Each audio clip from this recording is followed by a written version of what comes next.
right, everybody, welcome back. Great new show topic here today. The type of fat responsible for inflammation, pain, allergies, and asthma. I'm going to show you exactly how these things exist in the body, how they're created, and the specific types of fat that make them worse. So let's go over all this right now, straight to the point. It comes from a lipid signaling molecule. Anytime you hear the word lipid, it just means fat. Signaling obviously creates this signal for inflammation in the body. Molecule is just what it is. So it's called eicosanoids. Some people pronounce it eicosanoids. Some people pronounce it eicosanoids, but however you want to say it, it is the specific molecule that's responsible, that comes from fat that we eat, and I'm going to share what fats those are, that then leads to what is called an inflammation cascade. So there's a lot of people out there right now, they're blaming PUFAs, or polyunsaturated fatty acids. And a lot of these come from seed oils.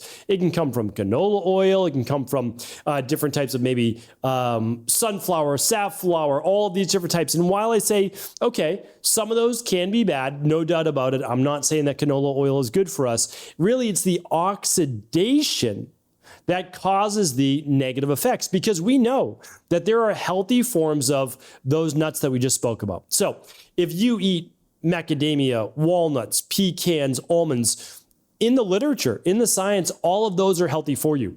Eating a handful a day of one of those raw almonds or macadamia, etc., can be absolutely fantastic. So what happens? Well, what happens is when you turn them into an oil, oftentimes they can become oxidized, or when they're used for cooking, they can become oxidized and broken down. But that matters when they become arachidonic acid. Now, arachidonic acid can come from linoleic acid, which is those PUFAs, right? Polyunsaturated fatty acids, when they become oxidized, okay? Or they can come from certain types of meat as well. And so all of these things as they build up in the body, and again, I'm not denigrating healthy nuts, I'm not denigrating healthy meat, I'm not saying any of that. But for the standard American diet, when people are eating fried food and lots of meat, and especially processed meat, very high in omega-6s, this is what's leading to a lot of dis-ease in the body, because it's leading to a lot of inflammation. So remember, when we take in fried food, fried oil, which are polyunsaturated fatty acids, and we're taking in meat, especially processed meat, what's it leading to? More inflammation. More what though? More eicosanoids, right? Or eicosanoids. Why does this matter? Well, because I want to share with you exactly what happens in the body, because this is important. Those eicosanoids create something called leukotrienes. These again, there's no quiz at the end, but these are important. Leukotrienes, thromboxanes, and prostaglandins. And why this matters, there's certain inflammatory and anti-inflammatory ones. The inflammatory ones are created from those oxidized oils, as well as from the processed meat. Okay, so now we're getting a rise in arachidonic acid in the body, leading to the thromboxane, the leukotrienes, and the prostaglandins. Now, these are what create then inflammation in the tissues and cells of the body. And directly implicated, here's a direct quote. Eicosanoids are involved in vasodilation. Vasodilation means expansion, and vasoconstriction, means constriction of the arteries, capillaries, etc. And the promotion of poor sleep, pain, and fever. And they play a role in up or down regulating inflammatory cytokines. Now, cytokines we're going to talk about next. It's a little bit separate, but I want to talk about those right now. And here's why. Eicosanoids then affect overall inflammation in the body from cytokines. You might have heard about cytokine storm before during the pandemic, or just basically massive inflammation in the body. And that is a little bit different. Those work on what are called COX and LOX-based enzyme pathways. There are others, but these are the ones that are then associated with the leukotrienes that affect allergies and asthma. So when your doctor or PCP or whatever says, well, allergies and asthma, these things are just genetic. First of all, they're not. You can certainly have these things run in the family, but it doesn't mean that everyone's going to get them. And it doesn't even mean that if it's in your genetics, you're going to get it as well. We know, again, this is really rigorous science has been done on this. Those infants and young children that are given antibiotics at a young age have a much greater proclivity towards allergies and asthma. Like, that's really well documented. And it's because it changes the gut microbiome. And I'm going to be talking about this on a Friday review. Well, that leads you to just be more susceptible then to these PUFAs and specific saturated fats, especially from processed food. So then how do we improve this? Well, the big thing is that we know high intake of arachidonic acid can create more of these eicosanoids, which can then lead to more cytokines. But it does start with food. That's why this matters. So what I'm looking to help people to understand is that it's not necessarily about staying away from nuts and seeds and these types of things. Those aren't unhealthy for you. It's when we look at the processing of food, right? The oxidation that takes place there. So you could have macadamia nuts, you could have almonds, you could have walnuts, but when you take walnuts and you grind them down to a nut butter, it becomes slightly oxidized. You take the walnuts, you use all sorts of different, not just excipients, but ways to break it down to create an oil, you create much more oxidation.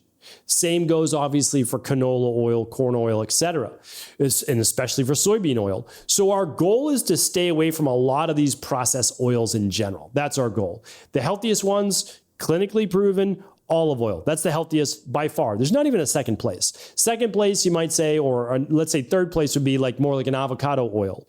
And then when we're looking at other oils, well, it'd be more like something like a ghee. I know it's solid, right? It can be in a solid base state. It could be in a liquid, obviously, if it was heated up to a certain temperature. So we can look at grass-fed butter. I'm not saying that it's necessarily bad, but we start to enter in more of the equation of more arachidonic acid. So yes, you can absolutely use some grass-fed butter, some grass-fed ghee. These things can be excellent. Some coconut oil, but just understand that there can then be a higher amount of omega-6s. So it's something worth looking at the overall equation. Now I want to just share with you what we can do to counterbalance this inflammation, because you're most likely going to include some meat in your diet. You're going to include some eggs in your diet, maybe some dairy in your diet. You're going to include let's just say some grass-fed butter. Okay, not a problem. What the science shows is that you can balance these things.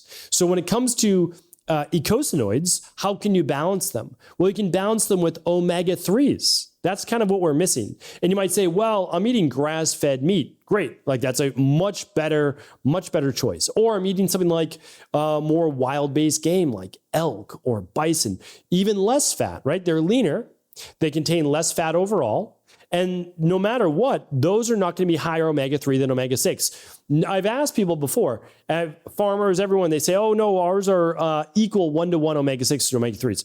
Never seen it. Never seen that in the literature, whatever. The best ones that I've seen for testing is a 3-to-1. Now that's excellent, right? A 3-to-1 for grass-fed meats, etc., is excellent. That means 3 omega-6, 1 omega-3. So for every 3 omega-6 is 1 omega-3. That's balanced. There's no issue there. There really is no issue. That can be very, very healthy. But let's just say, you're not always eating all grass-fed meat. You're not always getting all grass-fed and pasture-raised chicken and eggs, those types of things. You do want to balance it with omega-3s. And if you're not someone that eats fish on a daily basis or could find clean wild-caught fish on a daily basis, or something like sardines or anchovies or mackerel, etc., what you'll probably want to do is get omega-3 fish oil into your diet. I talked about that, I believe, on yesterday's show, or it's going to be on tomorrow's show, actually. So definitely tune in tomorrow's show. Today's 3126, tomorrow's 3127. And I know that it's a topic that's really important because the science is rock solid on this. And you don't even need a lot. It's about 2 grams per day. And what it does is that helps balance your omega-6s, your arachidonic acid. Why? Because EPA sits directly across from arachidonic acid. And so the more arachidonic acid someone takes in, so if I work with bodybuilders or I work with athletes and they eat a lot of meat on a daily basis, they eat a lot of eggs, especially on a daily basis, I say, okay, you're using this for a specific reason, building muscle, recovery, training, etc.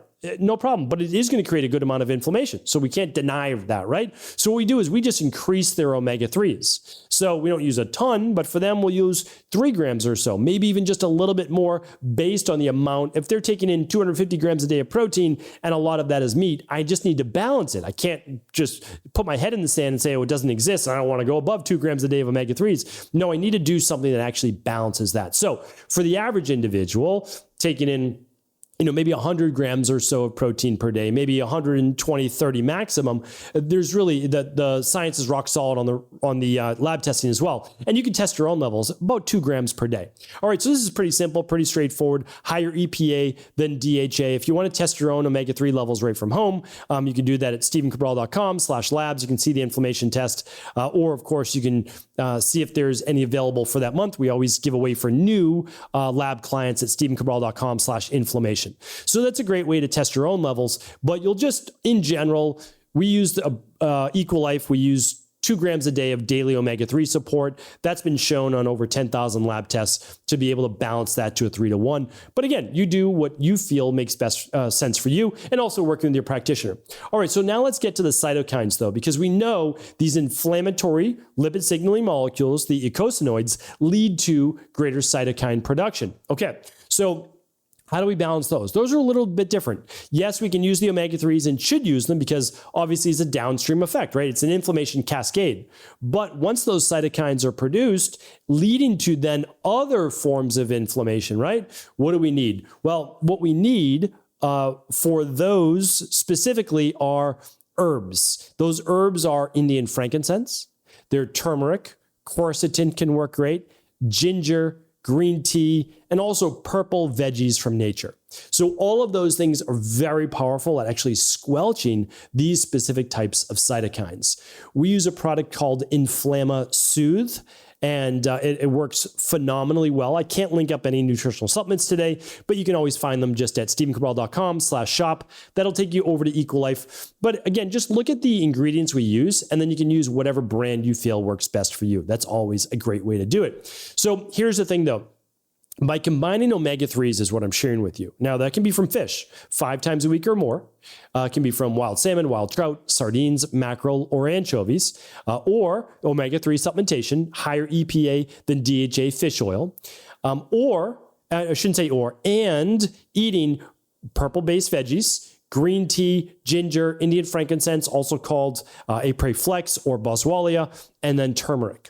All of those are powerful anti-inflammatories. When you combine them together, you don't work on just one inflammatory pathway. You work on the conglomerate. You work on the aggregation of the inflammation from the different pathways in your body. And so that's why in our practice, one of the ways that we've been very successful, first, find the underlying root cause, right? Sometimes it's fixing nutrition. Sometimes there's gut-based issues. Okay, we work on those with the Big 5 labs or the starter kit, but we don't want people to have to suffer. So right away we go in, if you're just looking for kind of foundational based protocols, 2 grams a day of omega-3, of the daily omega-3 support, and then 3 capsules a day of the Inflamma Soothe. It works phenomenally well. These products are guaranteed to work, and they actually show up on your lab results as well as working. So remember, it's not just supplementation. Inside the Rain Barrel Effect, I talk about diet, exercise, stress reduction, tox removal, rest, emotional balance, scientifically backed supplements, and the success mindset to see it through. So all of those things matter, but I know that people like to say, okay, yes, I need to get on the lifestyle. I need to be working on those things. I need to be improving my sleep, but what can I do right now? So this is a right now podcast. This is what you can do right now. I just share with you exactly how inflammation is created in the body and how you can squelch it. Fix the food, but nothing wrong with adding in some of that good nutritional supplements as well. Especially since not everybody is obviously going to take in a lot of turmeric or Indian frankincense or maybe even ginger on a daily basis. So hopefully this was helpful. I'd love to do more shows. This was a listener request as well. Let me know in the comments if this was helpful. Anything else I can help with, happy to do shows on that. All the show notes are at stephencabral.com/3126 for today's show. All I can really link up are the studies for this, and I can link up the lab test. I can't link up the nutritional supplements that we use in our practice. Those are at stephencabral.com/shop. There's over 100 different lab tests and products that we use there. Today, I just talked about the daily omega-3 support and the InflammaSoothe. If you combine that with the daily nutritional support, that is quite the stack. Really amazing. So hopefully this was helpful. As always, do share the show with anyone you believe could serve. Take care, everybody. Thanks so much for tuning into today's show. Before you go, don't forget to hit that subscribe button. I want to make sure that you're getting our daily content, not missing out on anything functional medicine, wellness, weight gain, weight loss, anti-aging, living longer, stronger, and all of the most cutting-edge research. And if there's any topics you want to hear, feel free to leave them in the comments below. Take care.